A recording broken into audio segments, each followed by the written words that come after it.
Britain's housing isn't great. Buyers of houses in this country need to beware. We build in the UK the smallest houses in Europe and the most expensive houses in Europe. Is it the builders who are at fault? Our builders are happy to build rubbish, It's really, really shocking. and they will carry on building rubbish as long as we let them. We need them to start building better. It's absolutely essential that when we build houses now, we build these houses for minimum energy consumption.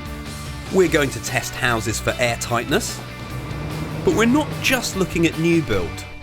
Gushing out of there. We get some surprising results. They can't afford to heat it. When you add up all of the leaks, it's the same size as one of these panes of glass. We hear about some old projects. Last year we spent about £2.50 on heating. We weren't thinking about taping every seam and taping every joint. I would want to do that now. But how can we change things? Urgently, we need a review of the building regulation because it's clearly not fit for purpose. Airtightness and good insulation go hand in hand. How are the volume house builders driving up energy efficiency standards? We're already building some of the most energy efficient homes in the world, I think it's fair to say. If we want houses fit for the 21st century, it's down to us. They need the demand from the punters and they need a stick from the government.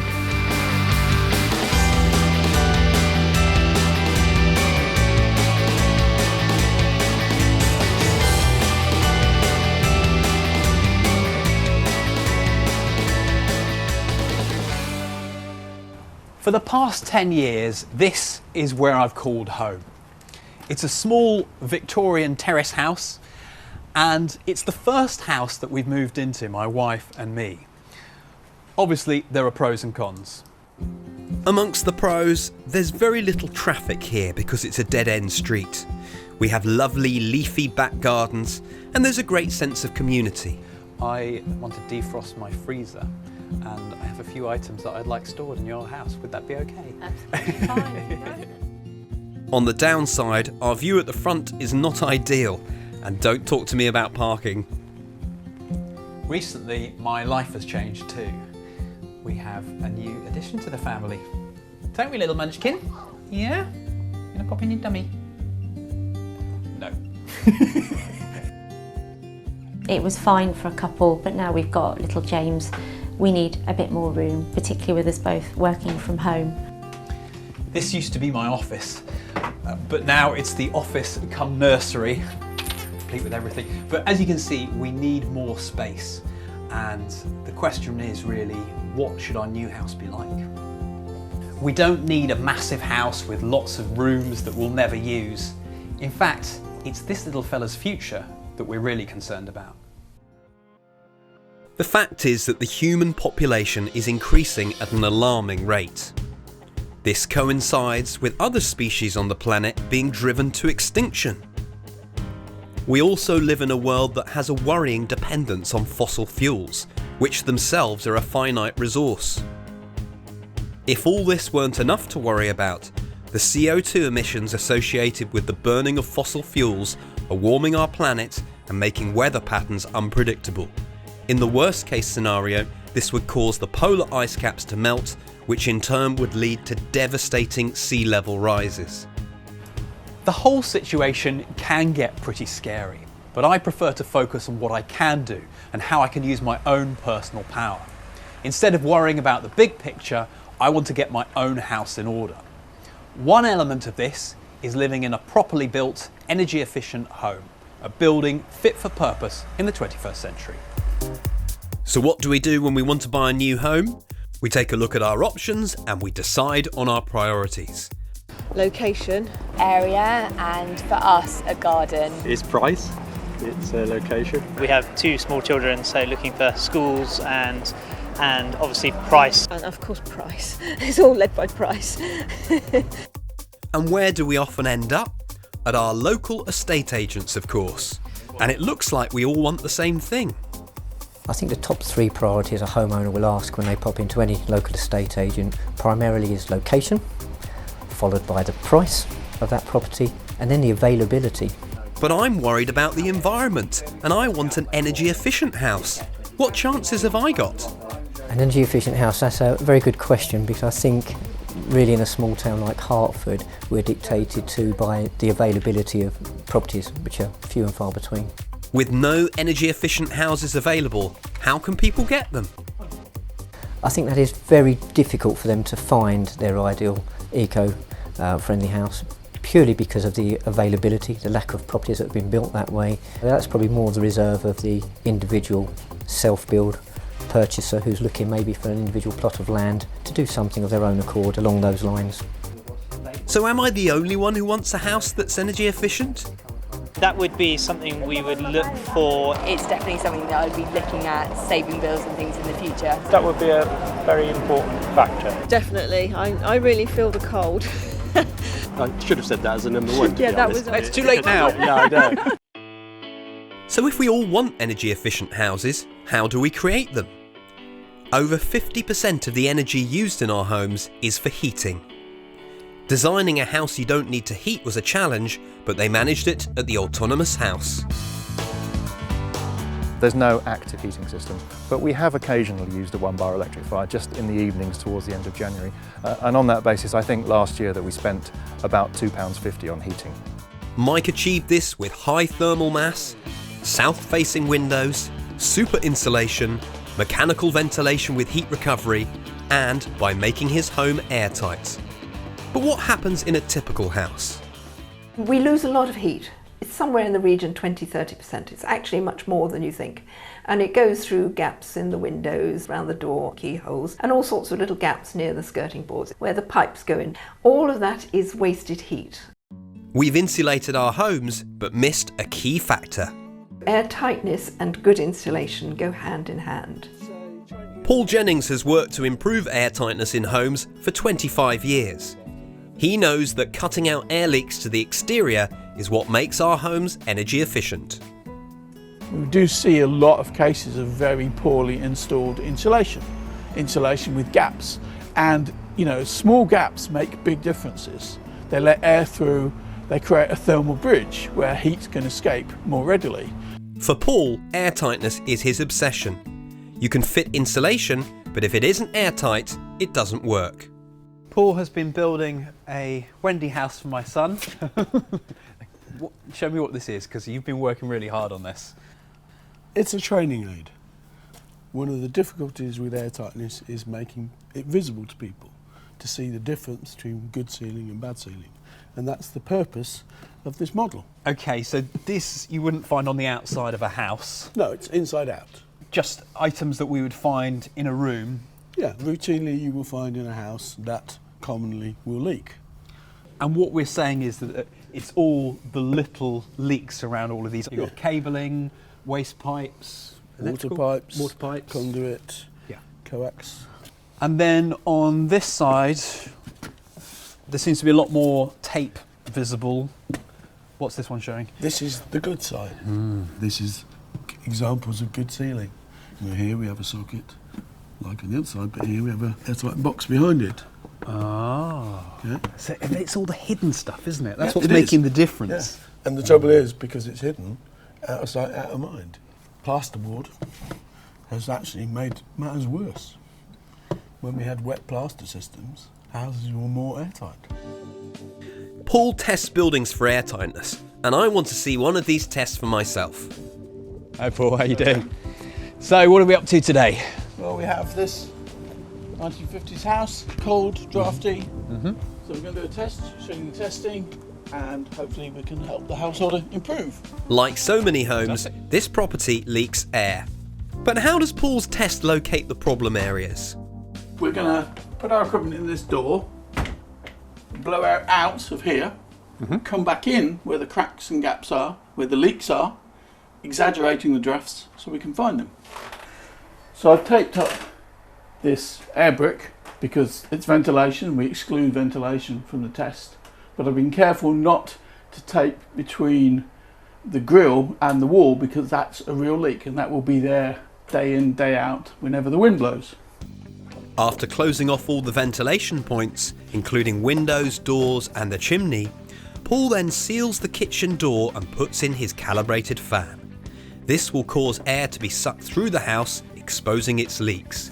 It will also give a permeability result, showing just how much air leaks through the building.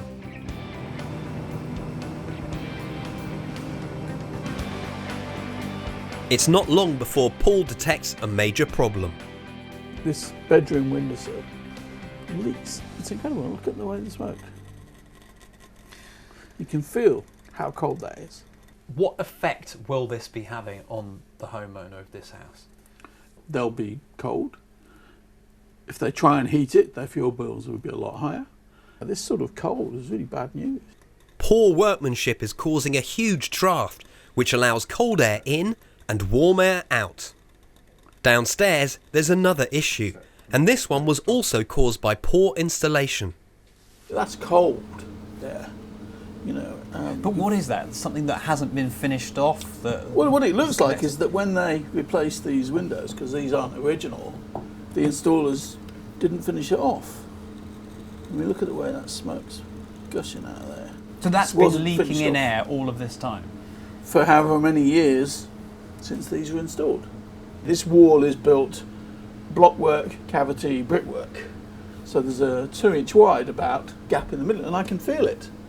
And that is open to outside. There's a bit of newspaper stuffed in here. October the 6th, 2005. So obviously not when the house was built. Presumably it's when the new windows were installed or thereabouts. 10 years of having a bit of paper pushed into that crack. Does it make a difference, or is that just peace of mind? It does. It's heat loss. You know, wherever air like that moves, it's taking heat out. What is the solution then to making these houses more comfortable? Do we just attempt to fill up, almost a bit like this newspaper, all of these areas? Most of these things will come down to homeowners who are willing to invest their money to improve their lives. Paul checks all sockets, pipework and penetrations. It's time to call in some help. The Gunge brothers are here to make this home more habitable. Using foams and sealants, they'll squeeze and pump and plug some of the gaps. No hole is too big for the Gunge brothers. But will they be able to improve this home's airtightness? Paul and I are looking at the data he's collected. This isn't just about the leaks today, is it? No, it's a measure. You know, it's an absolute quality measure. What is the air leakage, the air tightness of this house? And the answer is 8.2. 8.2 what? Oh yeah, exactly. What does that mean? 8.2. Oh great, 8.2. Well, 8.2, the units are something called air permeability, is what the building regulations use. And it's essentially the amount of airflow taking hot air out per square metre of surface area. And the building regulations say a maximum of 10 for a new build house built today. So this house, which is more than half a century old, is better than building regulations now. How can we put that into context then? Well, this house achieves 8.2. The maximum for new build is 10. A passive house is 0.6. We'll be back later to see whether the Gunge brothers can reduce the air permeability of this house. But this is just troubleshooting. Some owners of period properties go to a whole different level, retrofitting their homes from top to bottom. One such project was performed at Grove Cottage by Andy Simmons. He managed to reach the passive house retrofit standard of less than 1. But how did he achieve this? We've put on 10 inches of insulation around the outside of the house. The roof needed redoing, so when we took that off, we put on 40 centimetres of insulation over that and put the roof back on. So it's got a little bit taller, it's got a little bit fatter. The windows, we've replaced the windows with triple glazing. A smaller boiler than was originally in, and we've got a ventilation unit that recovers heat but provides filtered fresh air to the house. Doing what they call mechanical ventilation and heat recovery, so that you extract the warm air and use that warm air to preheat the air that's coming into the dwelling. So you're not wasting the heat, you're recycling the heat. To do that in an existing dwelling is quite difficult. It's much, much easier in a brand new one. It may have been a lot of hard work, but the results are miraculous. Out the back, there's a new extension, but the real story is what you can see with an infrared photo of Andy's street. What is amazing about this shot is the story it tells, and I don't think looking at it straight away everyone will get it. So can you explain that? The blue shows a cold surface, the greens and reds and so on show a warmer surface, and this is at midnight, and it shows the heat leaking out of the houses with no wall insulation and the inability of the heat to escape from our house, which has got 8 inches of insulation. Andy now supervises other retrofit projects and believes as a nation we should be doing far more. There's no reason that this couldn't be rolled out on a wider scale. It could create a fantastic number of high-skilled jobs, and it could improve the nation's health. It could improve our balance of payments because the national gas bill would go down dramatically. There's no reason why we couldn't do it. It depends on government policy. So if government policy recognises the value of saving energy rather than generating more, then once that shift happens at government level and the policies follow, there's absolutely no reason we can't roll this out over the next 30, 40, 50, 60 years. At our 1950s house, the Gunge brothers are midway through sealing up the gaps, and we're back to see if they're making a difference. What have we found then? We've done some remedial work. Yeah. Well, essentially, this is an interim test. They haven't finished, but we need to get a reading to see how they're doing. And what we're measuring is we're now measuring an air permeability, which, if you remember, is the airflow per metre square of surface of 6.3, down from 8.2. So measurable difference. That's amazing. So far, the air permeability of this property has been decreased by 25%. And are we suggesting that this could be a very simple measure that a lot of people could take, because it hasn't been that intrusive? This is cost effective, but if you were doing it on a street renewal basis through council grants and support, then it'd be twice as cost effective.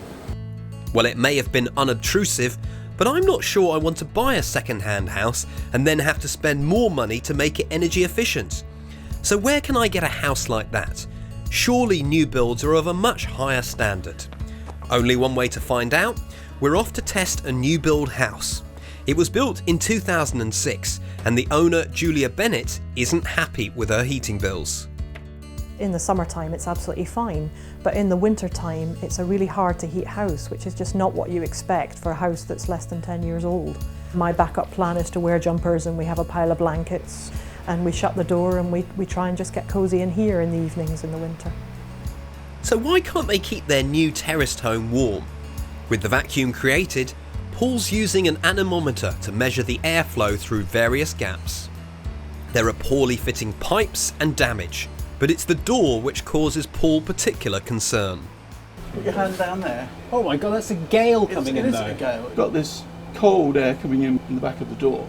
We've even got this crack between the plaster on the wall and the door frame itself. That's leaking too, and that will be because of the house drying out since it's been built. Paul's got an ingenious way of illustrating the issue. So we have an experiment right here. And if you lift it up, right, so we've got them all on there. It's been absolutely fascinating to feel the air pouring through holes in the construction, and to see you holding those pieces from the hole puncher. It really explains why we've been struggling with the house. Paul's results confirm why it's been so difficult for Julia to heat this house. We carried out the test here today, so what have we learnt? At one level, this house meets building regulations, so it's legal. But at another level, it's awful. What do you mean by that? Well, the result, the number, is an air permeability of 9.1. So that essentially means if you had a 20 mile an hour wind, after about 6.5 minutes, your hot air is gone. As the owner here says, they can't afford to heat it. Are they concentrated areas, or is it just a little bit in this crack and a little bit up there, or you just don't really know? Essentially everywhere in this house, on the outside walls, it leaks. This house was designed to be wet plastered, right? But it's not. It's got dot and dab because that's quicker and cheaper for the builder to do. And the consequence of that is anybody who lives in this house is going to have fuel bills that are probably 40 or 50% higher than they would have been for heating. Paul, what you're really saying is that without regulation, nothing's going to change. Absolutely. Our builders are happy to build rubbish, and they will carry on building rubbish as long as we let them. Buyers of houses in this country need to beware. Unbelievably, Paul's air permeability reading of 9.1 is worse than our 1950s house before it had the remedial work done. But it's also within the permitted new build regulations of 10. It's really, really shocking because to feel that a house that is so hard to heat still complies with building regulations, how can that be right? How can that be right for families that are in much harder circumstances than we are? I don't think modern houses should be hard to heat. Urgently, we need a review of the building regulations on this particular element of the airtightness and the air permeability, because it's clearly not fit for purpose. What's really interested me about the results that we've got from this developer house is when you add up all of the leaks, it's the same size as one of these panes of glass. So it's the equivalent of the glass not even being there. It's no wonder that any heat you put in will come straight back out. In small developments, we're starting to build to the exacting German passive house standard. But why are we still building houses of such poor quality? We build in the UK the smallest houses in Europe and the most expensive houses in Europe. The average volume house builder is making a 20% profit margin every year. Brilliant, brilliant commercial success from their perspective and their shareholders' point of view. But they won't build to a higher spec unless they have to, unless they're forced to. The way we're building them at the moment is completely irresponsible and is completely out of sync with what our own governments, with what the United Nations have been asking for, what the climate scientists have been suggesting is really important in terms of getting emissions down. So what we're doing on one hand, we're signing these major international protocols on climate change, and then we're building these houses that are completely at odds with what we're saying we want to do on climate change. How will the industry body, the Home Builders Federation, explain why houses aren't built to a higher specification? We have interviewed a few people who've been quite critical of volume built houses and really say that they're not up to scratch. Well, we would obviously disagree with that. I think new homes are built to ever more exacting standards, and I think if you look at the surveys we've done of the people who actually buy the homes as opposed to industry commentators, people are overwhelmingly happy with the homes that they are living in. You know, we've got customer satisfaction levels way above any other industry or product that we could find. How are the volume house builders driving up energy efficiency standards? I think it's fair to say that these standards are improving by the year as new demands and new requirements come in compared to older homes. And if you look at energy efficiency, you know, new builds compared to Victorian homes, you know, significantly more energy efficient, that, you know, saves customers money, better for the environment, and reductions in terms of CO2 levels, CO levels, sorry. There's always going to be improvements driven through by building standards and what government's requiring. The greater savings are in existing homes, and I think you would spend a lot less for a lot more in existing homes than you will do on sort of slightly more energy efficient new build homes. So I think there's got to be a balance. We're already building some of the most energy efficient homes in the world, I think it's fair to say. But we could go so much further. You might be saying that, but if you look at Germany or Sweden and they can do it, why can't we be doing the same? And I think we are largely. I think we are building, you know, to that kind of level now. I think not with the volume built houses, surely. Well, I think all homes now. I think, you know, the requirements on all new build homes now are very exacting and are driving through huge savings in energy efficiency. You know, and we were looking at something the other day, you know, and a new home now compared to a Victorian home, you're going to save over £1,000 a year in energy bills on something of 3-4 bedroomed. So that in itself demonstrates the level of energy efficiency we're now building. And if you, but the room size must have shrunk a little bit over that because the Victorian houses were huge. Well, you're still on 3-4 bedroomed homes, aren't you? So these are still large homes. So I think, you know, the room size isn't as much a part of the equation as the overall end output, which is a considerable saving, which has got to be obviously good for the consumer but also for the environment. So it's how far you want to push it and how much you can afford to push it as a country and as an industry, when clearly there's big savings to be made for a lot less money in the existing stock. I'm in Cambridgeshire at another new build development. This is Orchard Park, and there are lots of houses here. It's just a slightly eerie feeling. Where are all the people? There are cars, there are houses, and a real mix of styles, but just no people. It's hard to think how desirable this would be. I can't see myself wanting to live here. The more I travel the country, the less I want to live in a volume-built new home. But there's another option, and Mark Brinkley knows all about it. I'm meeting him at Orchard Park, a luxury development of houses and flats, but he believes people are dissatisfied with volume-built houses. People don't want to buy new housing if they can help it. New housing is at best a temporary solution for them, a stepping stone to something better. So if they want a nice house, they've either got to take an old house and make something of it, or they've got to self-build.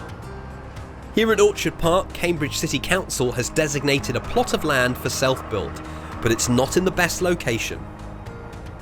And here we have the only site in this area designated for co-housing, the K1 scheme, which should be on site next year, where there's 40 units, all built to passive house standard, and people are able to customise their houses and move in. And it's only become available because it's a challenging site. The council hasn't been able to sell it to a developer because they don't think they can make any money out of it.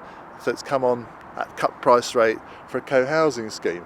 But you know, there's an incredible demand for it. They filled the places relatively quickly, and if they selected other sites, I'm sure they'd fill them just as fast, if not faster. So the demand is there, but that's not the way our house building market works. At the moment we're divided into private housing for sale and social housing. There's a sort of third way, which is what we're trying to promote here, which is, if you like, DIY developing. There's enough evidence from other countries that you do it that way, you just get much better, more healthy communities. Not just better housing, it's better places, better communities to live in. But it's more than that. Having done it himself, Ted Stevens knows why building your own house is a dream for so many people. 3/4 of the population would never buy a new house from one of the volume house builders because they've seen how pokey they are. They feel they're excessively expensive, they feel that they're very crammed together on the site. If you don't want to live in one of those, then your alternative is to build your own home. He thinks Ashley Vale in Bristol is a great example of how the self-build dream can become a reality. When I first came here, I was blown away by its diversity and sense of community. Not only that, but this whole site could have been developed very differently. The group that built it did it as a response to the threat of a very big house builder buying the particular plot of land they've got there. And people said, no, we don't want the same old noddy houses that the average volume house builder builds. We want this land to be used by people in the community who want to live here in the community. And so it really was a sort of local uprising against the volume house builders. We've got a nature reserve on one side, we've got allotments on the other. It's quite an interesting space. And the team of people who bought the land really stuck their necks out. They raided the banks of mum and dad, they maxed out on their credit cards, but they got hold of the land. They convinced the planners in Bristol that it was worth supporting this community initiative. And they've built one of the best looking and most diverse group self-build projects you'll find anywhere in the country. They've got homes that are green and a lot cheaper. What were the goals of this project? Well, it was really about trying to empower local people to have the opportunity to build their own home. And through self-build, we really wanted to support people into creating a sustainable place to live. So, can you tell us about the scheme here? Yeah, so around us you can see there's quite an array of different types of housing, different ways of different materials finished with. Some have got, as you can see, we've got cedar clad on some of the buildings, we've got different types of render finishes. Behind me you can see there's some lime render and some copper finish as well. And up on the buildings on this side, we can't see them at the moment, but they've got sedum roofs and solar thermal panels on. So there's quite a diversity of different materials and styles that people have built. That's great. They're all so different, aren't they? Yeah, and I think that's the beauty about self-build and custom build. It really allows the flavour of people to express themselves through their home. You know, so they've got the beauty around the external house finish, the beauty around what they've used inside. At Ashley Vale, they've built a fantastic group of houses complete with communal areas. But as always, there are a few regrets.